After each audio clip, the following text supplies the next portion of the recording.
नमस्कार दोस्तों, स्वागत है आपका अपना ही यूट्यूब चैनल टुडे एग्जाम पर। देखिए दोस्तों, आज है 4 जुलाई और 4 जुलाई को CHSL का एग्जाम था, है ना। 25 में से 23 क्वेश्चन प्राप्त हुए हैं। एक कंप्यूटर के भी प्राप्त हुए हैं, लेकिन कंप्यूटर में थोड़ा सा अधूरा है तो मैं नहीं लिख पाया। बाद में कि 23 क्वेश्चन पूरे के पूरे बच्चे ने भेजा है, जिन्होंने, है ना, हमारे ही बच्चे हैं पेड का ग्रुप का, व्हाट्सअप ग्रुप का। ठीक है, देखिए कौन कौन से प्रश्न पूछे गए थे और मैं 23 में से 0 क्वेश्चन ऐसा है जो मैं नहीं पढ़ाया हूँ, यानी 23 के 23 पढ़ाया हूँ। अब ये नहीं कि पूरे लाइफ टाइम में पढ़ाया हूँ, ये कि ई बुक में आपको मिल जाएगा। और अभी एक क्वेश्चन पूछा गया कि गोल्ड जो आपका गोल्ड पोस्ट होता है उसमें कलर कैसा होता है, भाई इमेज के साथ बताया हूँ, है ना, पूरा डायामीटर के साथ।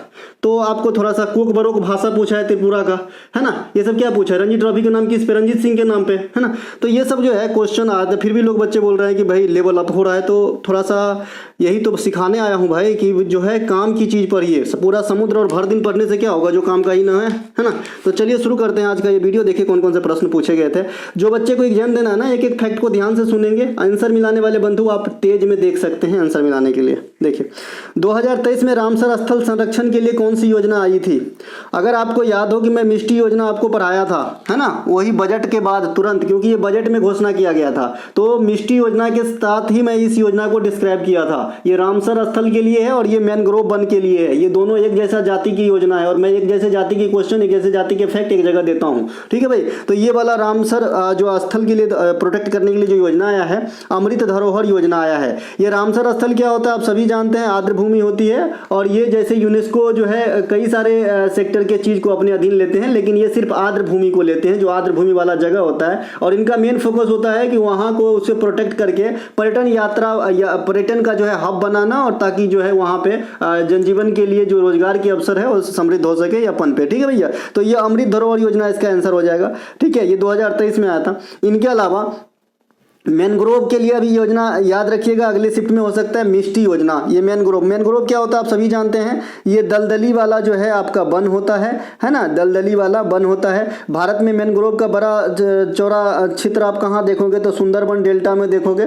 कहाँ देखोगे, सुंदरबन डेल्टा में देखोगे। इसे आप क्या कहते हो, गंगा ब्रह्मपुत्र डेल्टा भी कहते हैं ना, गंगा ब्रह्मपुत्र डेल्टा भी कहते हैं सुंदरबन डेल्टा की। ये दुनिया में सबसे विशाल, सबसे जो है भास्ट डेल्टा है, सबसे विशाल डेल्टा है, सबसे बड़ी डेल्टा है। यहाँ पे आपको, है ना, रॉयल बंगाल टाइगर मिलेगा। और सुंदरी का वृक्ष डायरेक्ट पूछा जाता है कि भाई सुंदरी का वृक्ष जो है ये कहाँ पाया जाता है, तो सुंदरबन डेल्टा में पाया जाता है। एक पिक्चर का नाम है रोर, अगर आपने नहीं देखा है तो देखिएगा, सुंदरबन के बारे में सब कुछ समझ में आ जाएगा। रोर नाम का एक पिक्चर है, मैंने कई बार देखा है। ठीक है। भारत में चिल्का झील और राजस्थान में केवला देवी, है ना, केवला देवी घाना पक्षी विहार, और ये राजस्थान, भारत में जो चिल्का झील उड़ीसा में है। इन दोनों को एक ही साथ रामसर में जोड़ा गया था पहली बार। यानी पहली बार कोई चीज होता है तो ये याद रखने का, है ना। अभी अभी आपका उदयपुर शहर को जो है ना रामसर शहर का दर्जा दिया गया है। ये भारत में पहला रामसर शहर होगा, तो इन्हें भी ध्यान रखेंगे। अभी अभी मोढेरा को आपका सौर ऊर्जा से संचालित पहला गांव का दर्जा दिया गया है, गुजरात में है, ध्यान रखेंगे। और अभी अभी सांची को सौर ऊर्जा से संचालित प्रथम शहर का दर्जा दिया गया है, इन्हें भी ध्यान रखेंगे। तो ये कुछ एक बातें हो गया। मैं चलता हूं आगे। भारत में अब 82 रामसर साइट हो गया है। 2024 से पहले भारत में मात्र 75 रामसर साइट था। फिर 2 फरवरी 2024 को 5 रामसर साइट आया, है ना, इनको भी इंक्लूड कर दिया हूं। और फिर 2 रामसर साइट अब भी नए सरकार बनने के बाद, नागी और नकटी। कौन कौन सा भाई, नागी और नाक की नकटी, नाक में जो खरखट्टी लगल रहता है उसे नकटी बोलते हैं ना। तो नागी और नकटी, मजाक कर रहा हूँ। तो ये दोनों नाम है, कहाँ पे है, ये बिहार में है। और इन दोनों को भी जोड़ा गया। तो कितना हो गया भैया, 75 और 5 80 और 2 82, है ना। सब उस दिन से गुजरे हैं जी, है ना। नाक सब साफ किए बचपन में, और अभी भी सर्दी होता है तो करते हैं। हेमिस त्योहार किस धर्म से संबंधित है ना, हेमिस त्योहार। देखिए हेमिस त्योहार जब भी मैंने बताया तो हेमिस आपका नेशनल पार्क भी बताया, और ये भी बताया कि दोनों को याद करना बड़ा आसान है क्योंकि दोनों लद्दाख में है। ठीक है। इसी प्रकार से मैं जब भी आपको आर्य समाज की ईस्वी बताया, उसी समय से मैं आपको बताया कि भाई बॉम्बे स्टॉक एक्सचेंज की स्थापना भी उसी साल हुआ 1875 में। चूंकि आर्य समाज की स्थापना भी बम्बई में और बम्बई स्टॉक एक्सचेंज भी बम्बई के दलाल स्ट्रीट में, तो इसे भी याद करना काफी ईजी है। अरे सर, मैं राष्ट्रपति की अध्यादेश 123 बताया, वहीं पे मैंने राज्यपाल का अध्यादेश 213 बताया। याद करना काफी ईजी है, 2 को 1 से हटा दो, है ना भाई। तो ये बहुत सारे चीज लिंकिंग प्रोसेस आप हमारे पास सीखोगे और थोड़े ही दिन में आप फर्क पाओगे अपने आप में। पूरे दुनिया में कहीं भी आप पढ़े पर ज्यादा फायदा करेगा भाई साहब, है ना। थोड़ा सा ईमानदारी से थोड़ा दिन पढ़िए मेरे पास, है ना। और फिर अपने में आप में फर्क देखिएगा। जो टेस्ट लगाते हैं वहां पे भी आपकी मार्क जो है बढ़ जाएंगे, उससे ही आपको अंदाजा आ जाएगा। बौद्ध धर्म से संबंधित है भाई हेमिस त्योहार जो है बौद्ध धर्म से संबंधित बात हो गई साहब। लेकिन ये किसके याद में मनाया जाता है, तो गुरु पद्म संभव। और मैंने ये भी बताया कि इनका नाम अगर पहली बार कोई बच्चा पढ़ा को सुनेंगे तो ऐसा लगेगा कि ये जैन धर्म का कोई है, सही साधु संत है ना, गुरु पद्म संभव, लेकिन ये बौद्ध धर्म से संबंधित है। इसी प्रकार से मैंने आपको एक बताया भाई काम्पिल मेला, ये काम्पिल मेला कहाँ पे लगता है, उत्तर प्रदेश में लगता है, याद रखेंगे काम्पिल मेला। ये काम्पिल मेला उत्तर प्रदेश में भले लगता है, लेकिन इसमें अगर धर्म आपसे पूछ दे तो जैन धर्म बताइएगा। ये जैन धर्म भले आपको लगता है कि भाई गुजरात में सबसे ज्यादा होगा, लेकिन जैन धर्म जनगणना 2011 के अनुसार सबसे अधिक लिविंग जो है ये आपका महाराष्ट्र में है। ठीक है भाई, जैन धर्म के जो प्रथम तीर्थंकर थे वो ऋषभ देव थे, आज भी आपके एग्जाम में आता है, और सबसे लास्ट या 24वें जो है भगवान महावीर हुए, है ना। इनके अलावा जैन धर्म के दो समुदाय श्वेतंबर और दिगंबर। ठीक है भैया, तो ये सब ध्यान रखेंगे। जैन धर्म में मैं चला गया था, लौट आता हूँ। अच्छा, जैन धर्म में चला गया था तो एक त्यौहार भी रख लीजिएगा। जैन धर्म का त्यौहार पर्युषण काफी पूछा जाता है। इसके अलावा आपका पारसी धर्म का पतेती और आपका नवरोज पूछा जाता है। इसके अलावा बैसाख, पोया, बौद्ध पूर्णिमा, हेमिस, ये बौद्ध धर्म का त्यौहार है, ये काफी पूछे जाते हैं। मुहर्रम, रमजान, मोहम्मद रमजान, बकरीद, ये सब आपके कहाँ पे इस्लाम धर्म के त्यौहार है, बहुत पूछे जाते हैं। और हिंदू धर्म के जो त्यौहार है उसकी आपकी महीना पूछे जाते हैं। ठीक है भैया, तो कार्तिक में आपका कौन सा, दिवाली, छठ, आश्विन में क्या, दुर्गा पूजा, चैत में चैती दुर्गा, चैत में रामनवमी, फागुन में होली, ये सब पूछे जाते हैं। ठीक है भैया, मकर संक्रांति का डेट फिक्स होता है, 14 और 15 जनवरी को फिक्स होता है। बिहू साल में 3 बार होता है। रंगोली बिहू को कैसे याद रखना है बता दिया हूं, है ना। चलते हैं अभी हम आगे। ठीक है भैया, थोड़ा सा बढ़ जाते हैं आगे। इसके अलावा देखिए जो हेमिस नेशनल पार्क है, यहाँ पे एक मुख्य आकर्षण है, क्या है भाई, स्नो लियोपर्ड, जो हिम तेंदुआ है, ये काफी ठंडा जो है ठंडा में सर्वाइव कर लेता है। हिम तेंदुआ जो है ये आप काफी ठंडा में भी सर्वाइव कर लेता है। ठीक है भाई, तो ये आपका कहाँ पे मिलेगा, आपका हेमिस नेशनल पार्क में मिलेगा। देखिए जो क्षेत्रफल के हिसाब से सबसे बड़ी नेशनल पार्क है ये तो हेमिस है, और जो क्षेत्रफल के हिसाब से सबसे छोटू नेशनल पार्क है ना, ये साउथ बटन नेशनल पार्क है, और ये कहाँ है, अंडमान एंड निकोबार द्वीप समूह में स्थित है। ठीक है, सबसे अधिक नेशनल पार्क कहाँ पे है, एमपी के अंदर है। ठीक है, और सबसे अधिक वन्य जीव अभयारण्य कहेगा तो अंडमान निकोबार के अंदर हो जाएगा। ये काफी क्वेश्चन वेरी करता है, बस लगे रहिए, सब चीज सिखा दूंगा। देखिए ये अपने ई बुक का लुक वगैरह यहाँ पे मैंने लिख दिया हो कि 80% क्वेश्चन आता है, 80% क्या 82-84% तो फिक्स ही कर रखा है एग्जामिनर ने। यहाँ से आपको एग्जाम में क्वेश्चन आता है, और आएंगे, आने वाले समय में भी आएंगे, है ना। कोई बच्चा पूछता है कि सर आने वाली आपकी कौन सी नई क्लास आने वाली है, तो मैं तो फिलहाल अभी नहीं सोचा हूँ, फिलहाल तो ये है। और जो अभी 30 सेट चल रहे हैं उसमें 12 क्लास हुई है, उसी की वजह से आपको अपडेट रखने के लिए चलाया हूँ। बाद बाकी ये फुल पैकेज है। ठीक है, कम से कम इस साल तो नहीं। ठीक है, तो बढ़िया चलेगा, आप आराम से इसे पढ़िए और अपने एग्जाम में बेस्ट करके ऑफिसर बनिए, साहब बनिए, और मुझे मिठाई खिलाइए। देखिए अगर आपको ये चाहिए तो 9369 सरकारी स्कूल में पढ़े हैं भैया, तो ये वाले मोबाइल नंबर पे व्हाट्सएप मैसेज करना है, या डिस्क्रिप्शन में लिंक दिया गया है, तो लिंक क्लिक करके आप व्हाट्सएप मैसेज के जरिए जो है कंटेंट तक पहुंच सकते हैं। चलिए, एक प्रश्न आपसे पूछा गया है कि टेस्ट मैच में न्यूनतम ओवर दर क्या होता है। 15 ओवर प्रति घंटा आपको बॉलिंग करना होगा। अगर इससे कम करते हैं तो क्या होगा, पनिशमेंट होता है। पनिशमेंट होता है ना, पनिशमेंट, हर गलती की सजा मिलेगी और जरूर मिलेगी। देखिए एक दिवसीय क्रिकेट में अगर आपसे पूछता है कि भाई ओवर दर क्या होता है, तो 14.28 से 14.29 होता है, लेकिन इसको अपन 14.3 मान के चलेंगे, 14.3 मान के चलेंगे। ठीक है, इसमें भी अगर इससे अच्छा, अगर कोई कल होकर पूछे कि भाई 50 ओवर वाली जो एक दिवसीय क्रिकेट है वो एक पारी को कितने समय में खत्म होना चाहिए, तो 3.5 घंटे के अंदर जो है खत्म होना चाहिए। ठीक है मेरे भाई, इनके अलावा अब क्रिकेट से एक एक बात सीखेंगे, कोई भी बच्चा स्किप नहीं करेगा, है ना। जिसको आंसर मिलाना है फास्ट में करके देख सकते हैं, जो पढ़ने के पर्पज से आए एक एक चीज सुनेंगे। एक दिवसीय क्रिकेट में कोई भी गेंदबाज 10 ओवर तक बॉलिंग कर सकता है। टेस्ट क्रिकेट में कोई भी गेंदबाज लिमिटलेस बॉलिंग कर सकता है। क्या करते हैं, लिमिटलेस बॉलिंग कर सकते हैं। टेस्ट क्रिकेट और प्रथम श्रेणी के क्रिकेट में कोई भी ओवर का जो है लेखा जोखा नहीं आता है। आप चाहो तो जब 5 ओवर में आउट कर दो 10 खिलाड़ी को, कोई दिक्कत नहीं है ना। जैसे 50 ओवर का लिमिट है ना, नहीं होगा, मैं 50 तक नहीं उठूंगा तो और खेलो, है ना। इसके अलावा T20 क्रिकेट में एक गेंदबाज 4 ओवर तक बॉलिंग कर सकता है, और अभी आपने देखा ODI क्रिकेट में एक गेंदबाज 10 ओवर तक बॉलिंग कर सकता है, और टेस्ट क्रिकेट में लिमिटलेस है, आप चाहो तो कितने भी बॉलिंग करो। टेस्ट क्रिकेट से एक क्वेश्चन और आता है, पहली बार 10 विकेट एक पारी के कौन लिए थे, तो जिम लेकर, दूसरी बार अनिल कुंबले, और तीसरी बार एजाज पटेल लिए थे। कोई भी बैट्समैन कितने तरीके से आउट होंगे भैया, 10 तरीके से आउट होंगे। ये क्वेश्चन फेज में भी पूछा गया और अभी CHSL में भी पूछा गया। टेस्ट क्रिकेट में पिच की लंबाई 22 यार्ड या 20.12 मीटर होते हैं। पहला अंतर्राष्ट्रीय क्रिकेट किसके बीच हुआ, यहाँ पे थोड़ा गौर फरमाएंगे साहब। देखिए पहला अंतर्राष्ट्रीय मैच कहेगा तो इस मैच का कोई भी नामाकरण नहीं है कि भाई टेस्ट हो कि वनडे हो कि T20 हो। ठीक है भैया, तो पहला अंतर्राष्ट्रीय मैच 1844 ईस्वी की बात होती है, अमेरिका और कनाडा के बीच खेली जाती है। ठीक है भैया, इसके अलावा जो पहला टेस्ट मैच है ये 1877 में ऑस्ट्रेलिया और इंग्लैंड के बीच खेली जाती है, और पहला एक दिवसीय मैच भी ऑस्ट्रेलिया और इंग्लैंड के बीच ही खेली जाती है, ये 19वीं सदी में खेली जाती है। तो क्रिकेट का जन्मदाता भले इंग्लैंड को कहा जाता हो, लेकिन अगर आपसे कल लोग पूछे कि भाई पहला अंतर्राष्ट्रीय मैच किसके किसके बीच हुआ, तो कनाडा और अमेरिका के बीच आपको आंसर करके आना है, तभी आपको 2 नंबर मिलेगा, नहीं तो आधा नंबर और कट जाएगा।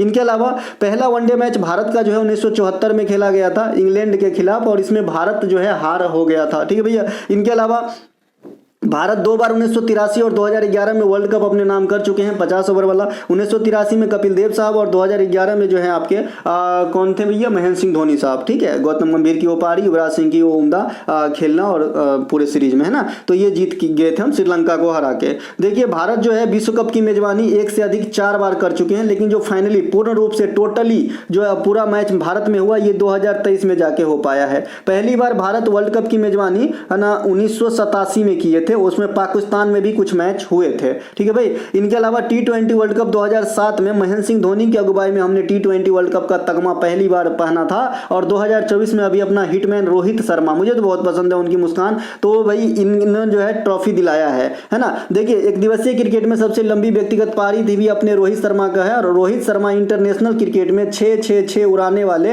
अब इसीलिए इनका नाम भी हिटमैन तो है ही है ना। तो नाम के हिसाब से कुछ काम तो होगा ना। तो इंटरनेशनल क्रिकेट में कुल मिला के सबसे अधिक छक्का मारने का रिकॉर्ड अब रोहित शर्मा के नाम है। एक दिवसीय क्रिकेट में सबसे कम बॉल में दोहरा शतक मारने का रिकॉर्ड अब ईशान किशन के नाम है, 126 बॉल। पहले यह रिकॉर्ड 138 बॉल पे क्रिस गेल ने बनाया था, क्रिस गेल ही बनाया था, सही बात है भाई।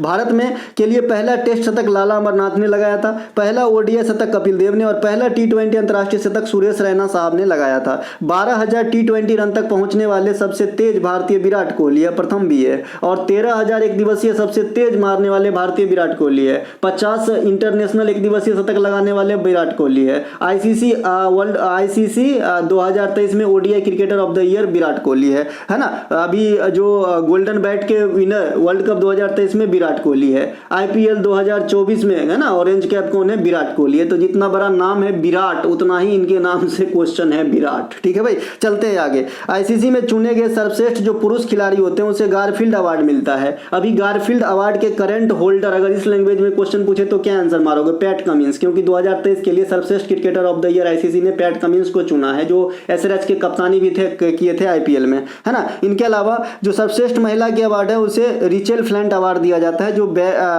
स्केवर ब्रेंट को मिला है ना। जनगणना किस मंत्रालय के अधीन है, रिपीट किया क्वेश्चन, गृह मंत्रालय में आता है। जनगणना की शुरुआत 1872 में मेयो के समय में हुआ था, वही मेयो है जिसकी हत्या अंडमान निकोबार में हुई थी। 10 वर्षों के अंतराल पर जनगणना लगातार 1881 रिपन के समय से होने लगा था। आजादी के बाद प्रथम जनगणना आपके 1951 में कराए जाते हैं। जनगणना गृह मंत्रालय के अधीन कहते हैं, लेकिन इसके जो चीफ अधिकारी होते हैं उनको क्या कहते हैं भैया, महापंजीयक और जनगणना आयुक्त, जो वर्तमान में कौन है ना, ये आपका मृत्युंजय कुमार नारायण साहब हैं। ठीक है। इनके अलावा 2011 की जनगणना कितने चरणों में कराए गए थे, 2 चरणों में। भारत में पशु जनगणना 5 साल पे की जाती है। भारत में आर्थिक जनगणना रिपोर्ट सांख्यिकी और कार्यान्वयन मंत्रालय के द्वारा जारी किया जाता है। इनके अलावा भारत में वनों की सर्वेक्षण रिपोर्ट कितने साल पे जारी होता है, तो 2 साल पे। पिछला रिपोर्ट कब वाला आया था, तो 2021 वाला आया था, यानी 2021 वाला 2022 में प्रकाशित हुआ था। अब 2023 वाला 2024 में आते होंगे, तो शायद आ भी गया होगा। अभी मैं इस महीने की मैगजीन नहीं देखा मेरे भाई। इनके अलावा कोंकण रेलवे की शुरुआत कब हुई? देखिए कोंकण रेलवे, स्वर्णिम चतुर्भुज योजना, इरडा, ये सब आसपास के चीज हैं, सिडबी वगैरह,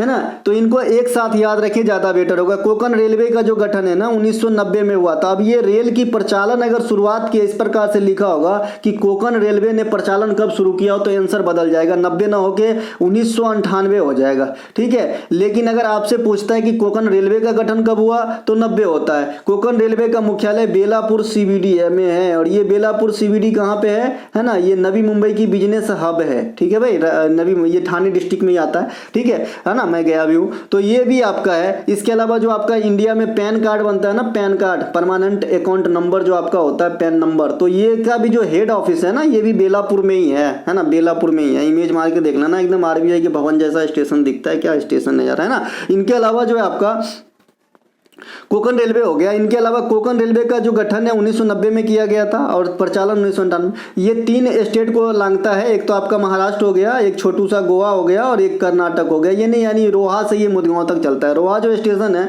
ये नई मुंबई की आखिरी स्टेशन पनवेल है, अगर मेन लाइन की बात करें तो सबअर्बन सेक्शन में, है ना। तो उससे आगे अगर आप जाते हैं तो रोहा, है ना, उसके आगे रोहा से चलती है ना, और आपका ये मंगलोर तक जाता है। ठीक है मेरे भाई। इसके अलावा संबंधित राज बता ही दिए, 3 गो राज है। इसके अलावा मेट्रो सबसे पहले इंडिया में कोलकाता में चला था। अंडर वाटर मेट्रो अभी भी चर्चा में है, अभी अभी उद्घाटन हुआ है, कोलकाता में ही हुआ है। भारत में रेलवे की शुरुआत 1853 में डलहौजी के समय में, है ना, 34 वर्ष के जो है आपका माफ कीजिएगा 34 किलोमीटर की दूरी जो है तय किया था आपका, तो ध्यान रखेंगे। स्वर्णिम चतुर्भुज योजना की शुरुआत 1999 में हुई थी अटल बिहारी वाजपेयी साहब के काल में, और ये 4 महानगरों को जोड़ने वाली योजना है और इसकी टोटल लंबाई 5846 किलोमीटर है। भारत में वंदे भारत एक्सप्रेस की शुरुआत 2019 में हुई थी और यह गाड़ी पहली वाली जो है दिल्ली से बनारस के लिए रवाना हुई थी। परमाणु ऊर्जा आयोग के वर्तमान अध्यक्ष कौन है? अजीत कुमार मोहंती साहब। आज पहली बार जो है करंट होल्डर पूछा है। हाँ, इससे पहले भी तो पूछा है, मैं बता दूं क्या पूछा था कि 2022 में कोई ऐसा कौन से पद पे बैठे थे, इरडा का ही पूछा था, राइट, है ना। परमाणु ऊर्जा आयोग का जो गठन है 1948 में हुआ था। संस्थापक में होमी जागीर भाभा, इसीलिए इसे भारत में परमाणु कार्यक्रम का जनक भी कहा जाता है। इनके अलावा जो परमाणु ऊर्जा आयोग है 1948, इसके अंदर अभी 5 जो है बड़े बड़े परमाणु वाला क्षेत्र कार्य करता है, जिसमें आपका इंदिरा गांधी परमाणु केंद्र भी है, आता है।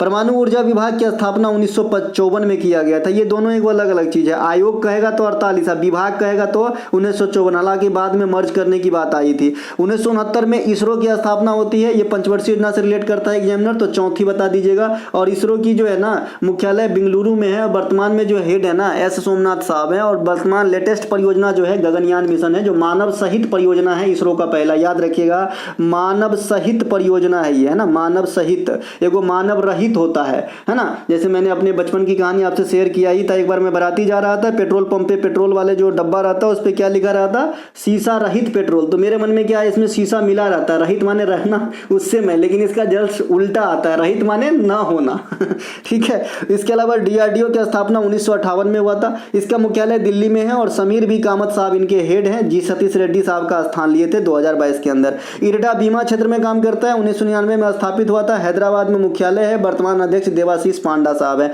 एसबीआई में की स्थापना 1955 में हुई थी। वर्तमान अध्यक्ष दिनेश कुमार खारा है। और ये इंपीरियल बैंक ऑफ इंडिया, जिसकी गठन 1921 के अंदर किया गया था, उन्हीं का बदला हुआ नाम एसबीआई है। और ये देश के सार्वजनिक क्षेत्र के सबसे बड़े बैंक है। यूपी, अच्छा, ब्रांड एम्बेसडर भी ध्यान रखिएगा भाई, इसका ब्रांड एम्बेसडर अपना माही भाई है, महेंद्र सिंह धोनी, है ना। यूपीएससी के वर्तमान अध्यक्ष कौन है? डॉक्टर मनोज सोनी है। यूपीएससी की भारत में शुरुआत की बात करेंगे 1926 लोक सेवा आयोग की। इसके अलावा भारत में लोक सेवा आयोग का जनक किसे कहा जाता है? अंग्रेज का नाम दीजिएगा, कमेंट कीजिएगा। यूजीसी के वर्तमान अध्यक्ष कौन है? एम जगदीश कुमार। भारतीय ओलंपिक कमेटी के वर्तमान और प्रथम महिला अध्यक्ष पीटी उषा मैडम है। चलते हैं आगे। गिद्धा लोक नृत्य का संबंध किस राज्य से है? तो ये पंजाब से है। गिद्धा सिर्फ महिलाओं के द्वारा की जाती है, भांगड़ा सिर्फ पुरुष के द्वारा, ये दोनों पंजाब में होता है। फुलकारी चित्रकला का संबंध भी पंजाब से है। गतका मार्शल आर्ट का संबंध भी पंजाब से है। तो ये पंजाब की 4 बातें और अपने पॉकेट में रख लें। इसके अलावा यहाँ पे कुछ राज्य के नृत्य है जो आपने पहले भी देखा होगा, हमारे ही अपनी टॉपिक वाइज कटिंग है। तो मैं चलता हूँ आगे, है ना, ये चलता हूँ आगे। बाद बाकी अभी जो हरियाणा से मैंने लूर रखा है निशाने पे, देखिए कब आता है ना। लूर आपका पूछा जाएगा, हरियाणा से काफ़ी बार पूछे जाते हैं।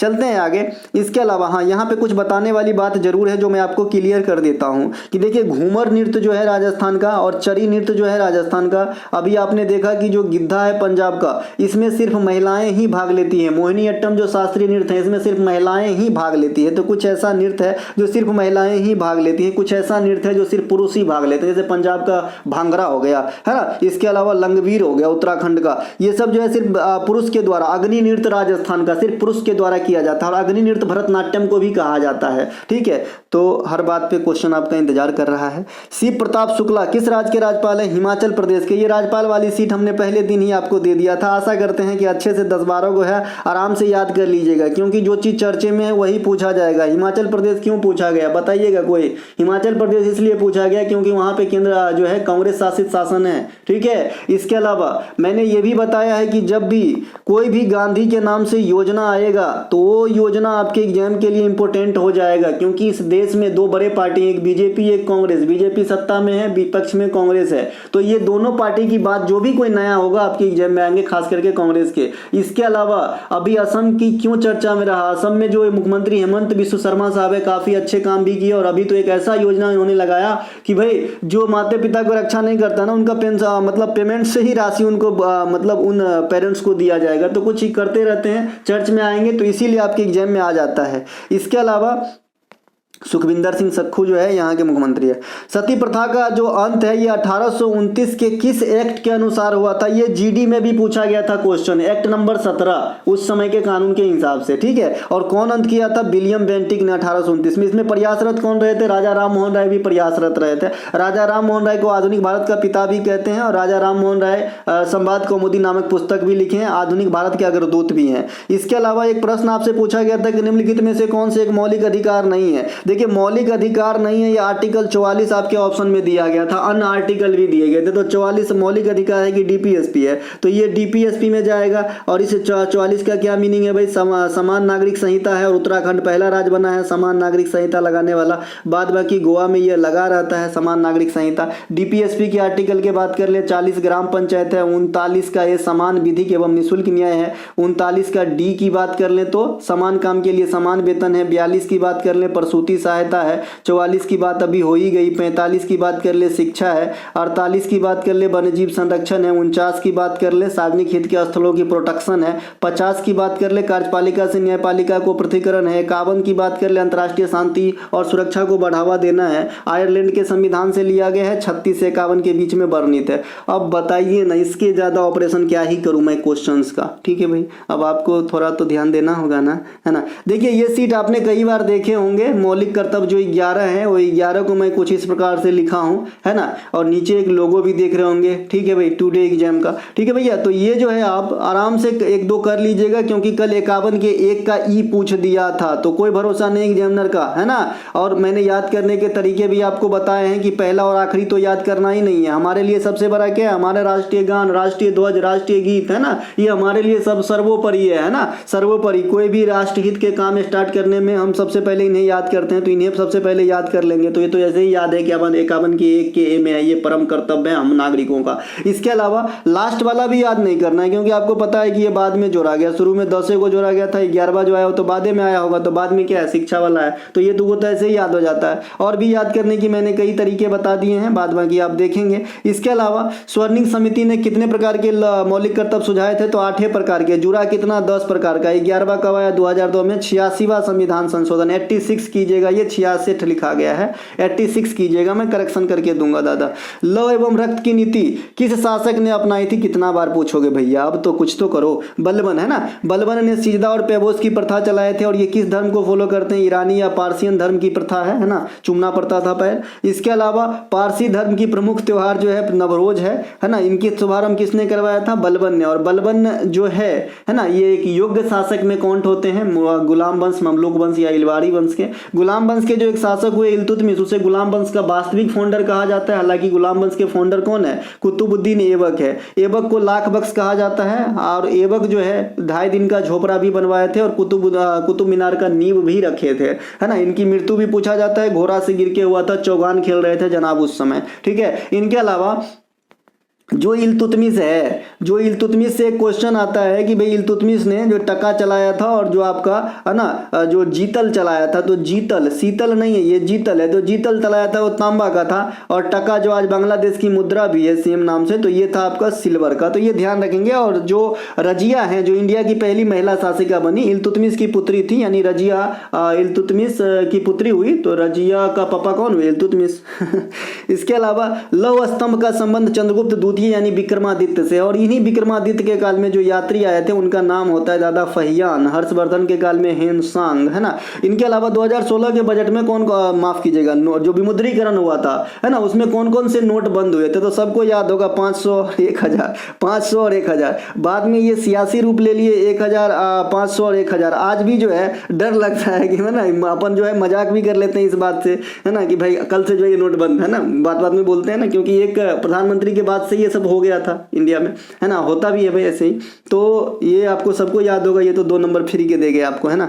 भारत में पहली बार विमुद्रीकरण 1946 में हुआ था, दूसरी बार 1978 में और तीसरी बार 2016 में। ये तीनों ईस्वी में पहले भी पढ़ा रखा हूँ, ये कोई पहली बार नहीं हो रहा था, तीसरी बार हो रहा था, ठीक है मेरे भाई। और ATM में हम लोग लाइन लगा लगा के 2000 रुपये के लिए लाइन लगाते थे, क्योंकि 2000 फिर लिमिट दिए बाद में कि आप निकाल सकते हो। इसके अलावा मुद्रा को प्रचलन से हटाना या समाप्त करना विमुद्रीकरण कहलाता है। इसके जगह पे नया मुद्रा आएगा, संशोधन किया किया जाएगा। ग्रेसम का नियम किस पे लागू होता है? मुद्रा प्रचलन पे लागू होता है ग्रेसम का नियम, इकोनॉमिक्स में, है ना। ये इनका कहना है कि जो गुड मनी है वो बैड मनी है वो गुड मनी को ढकेल देता है बाहर, प्रचलन से बाहर कर देता है। 2000 की नोट अभी हाल में ही 2023 में घोषणा हुई कि बंद हुई, लेकिन अभी इस पे क्वेश्चन नहीं बनेगा क्योंकि अभी जो है पूर्ण रूप से स्ट्रिक्टली नहीं बंद हुआ है। अभी जो है मौका दिया गया है कि जिनके पास है वो भुनाओ। इनके अलावा किसी देश में मुद्रा को निर्यात को बढ़ावा देता है मुद्रा अवमूल्यन, यहाँ पे गलत लिखा गया है। मुद्रा का जो अवमूल्यन है, अवमूल्यन, जो मुद्रा का अवमूल्यन है ये निर्यात को बढ़ावा देता है। ये कैसे देता है मैं कई बार समझा चुका हूँ। अवमूल्यन मतलब जानबूझ के अपने पैसे की वैल्यू कम करना। जैसे अभी $1 83 रुपया, तो अवमूल्यन कर देंगे तो हो सकता है कि 85 कर देंगे। अनुच्छेद 51A का संबंध किससे है? तो ये मौलिक कर्तव्य से है ना। अभी आपने देखा 11। एक क्वेश्चन आया था किसी अन्य गैस के महीन ठोस कण या तरल बूंदों का निरंबन एरोसोल। इसमें मैंने कुछ भी अपने हिसाब से नहीं लगाया, बच्चे ने भी आंसर भी लिखा है इसका, ठीक है। ये नहीं क्या कोलाइडी, निलंबन, पायस, यहां से ये क्वेश्चन है। इनके अलावा मिश्रण यौगिक भी बताया हूं, साथ में मिश्रण किसे कहते हैं, यौगिक किसे कहते हैं।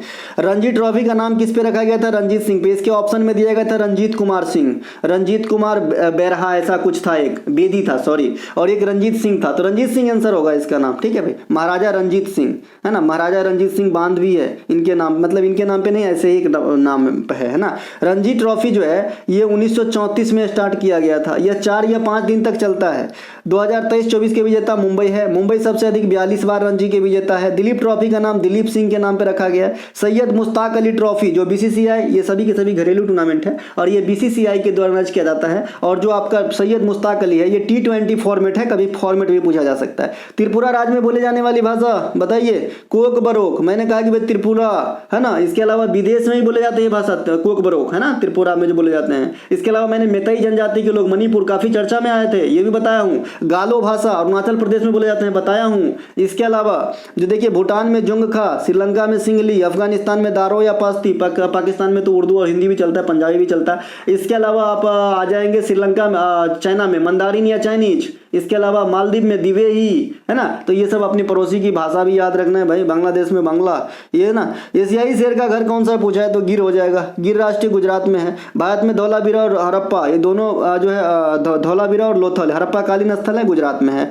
हड़प्पा कालीन स्थल एकमात्र धौलावीरा है जो 3 भागों में विभक्त है, याद रखिएगा ये पॉइंट, है ना, जिसे यूनेस्को में भी शामिल किया गया। अब तक सिर्फ एकमात्र हड़प्पा कालीन स्थल धौलावीरा है जो यूनेस्को में है, बाद बाकी कोई नहीं है। इसके अलावा धौलावीरा में ही मैदान की साक्ष्य प्राप्त हुई है। काठियावाड़ी प्रायद्वीप ये भी धौलावीरा में है, इन्हें भी ध्यान रखेंगे। इनके अलावा सूर्य से निकटतम दूसरा तारा पूछा है आपका, तो प्रैक्सिमा सेंचुरी। कौन है भैया? प्रैक्सिमा सेंचुरी। ये सूर्य से निकटतम दूसरी तारा है, क्योंकि मैं पृथ्वी के निकटतम दूसरी तारा है, क्योंकि मैंने आपको बताया भाई सूर्य भी एक तारा ही है। सूर्य क्या है? एक स्टार है, एक स्टार है। और सूर्य के जो सूर्य की जो प्रकाश है, उससे प्रकाश से अगर किसी तारे का प्रकाश कम हो जाता है तो क्या हो जाता है? श्वेत बामन हो जाता है। क्या हो जाता है? बामन रूप धारण कर लेता है और अंतिम अवस्था होता है, जैसे बुढ़ापा वैसा, ठीक है। इसके अलावा जो प्रैक्सिमा सेंचुरी है सूर्य के बाद पृथ्वी के नजदीक। और अपसौर उपसौर सब बता दिए हैं कि अपसौर कब होता है, उपसौर कब होता है, अपसौर उपसौर क्या होता है ये भी बता दिए हैं कि मान लीजिए ये सूर्य भगवान है और ये अपना पृथ्वी है। मान लीजिए 5 मीटर की दूरी पे जनरली रहते हैं। अब सपोज कीजिए तो अगर 5 से 5.0.0001 हो गया तो ये थोड़ा सा बढ़ गया ना, तो इसे अपसौर कहेंगे। और ये वाली घटना कब होती है? 4 जुलाई को होती है। कब होती है? 4 जुलाई को, कि जिस दिन सूर्य पृथ्वी की स्थिति से थोड़ा ऊपर होता है। और जो 3 जनवरी को होता है उपसौर होता है। जो 5 मीटर था ना वो घट के हो सकता है कि 4.9999 इस प्रकार थोड़ा कम हो जाएगा तो उपसौर हो जाएगा। 3 जनवरी को होता है। मतलब कहने का कि पृथ्वी की स्थिति में सूर्य अगर अधिक दूरी पर चला जाए तो अपसौर कहते हैं और कम दूरी पर है तो उपसौर कहते हैं। दोनों का डेट फिक्स है, ज्यादा वाला 4 जुलाई को और कम वाला 3 जनवरी को। 4 जुलाई को मैंने एक चीज और बताया, क्या बताया? कोई बताएगा? अमेरिका का राष्ट्रीय दिवस मनाया जाता है 4 जुलाई को। देखिए एक क्वेश्चन और पूछा गया है ना, एक क्वेश्चन आपसे पूछा गया है कि जो आपका ना गोल पोस्ट होता है ना, फीफा में गोल पोस्ट है ना, गोल पोस्ट। तो ये गोल पोस्ट का कलर क्या है? पिछले वाला पीडीएफ में देखिएगा, कलर भी हरा कलर से ही बना के दिया गया है ना, कलर भी हरा कलर से ही बना के दिया है। गोल पोस्ट के बीच की गहराई बताए हैं 2.44 मीटर और दो गोल पोस्ट के बीच की जो दूरी होती है वो कितना होता है? इसका तिगुना 7.32 मीटर, ठीक है। 8 और 24 कर लेंगे अगर कन्वर्ट करेंगे इसको तो, ठीक है। और फीफा में सब बात बताई थी। मुख्यालय ज्यूरिख में, पहला 1930 में हुआ था, जीता था उरुग्वे, उरुग्वे में हुआ था, पिछला आपका अर्जेंटीना में हुआ था, कतर में हुआ था, अर्जेंटीना जीता था पिछला 2022 वाला। अगला 26 में अमेरिका मैक्सिको कनाडा में होगी। 2023 में महिला वाला ऑस्ट्रेलिया और न्यूजीलैंड में हुआ था, विजेता रहा था आपका स्पेन। अंडर 20 फीफा 2023 भी आपका अर्जेंटीना में हुआ था, विजेता रहा था उरुग्वे, पहली बार अंडर 20 का बना था। तो ये था भैया आज का एनालिसिस। अच्छा लगता हो तो लाइक करें, और अगर आपको हमारा कंटेंट चाहिए डिस्क्रिप्शन में लिंक है, आप ले सकते हैं। हम मिलेंगे अगले वीडियो में, तब तक के लिए जय हिंद।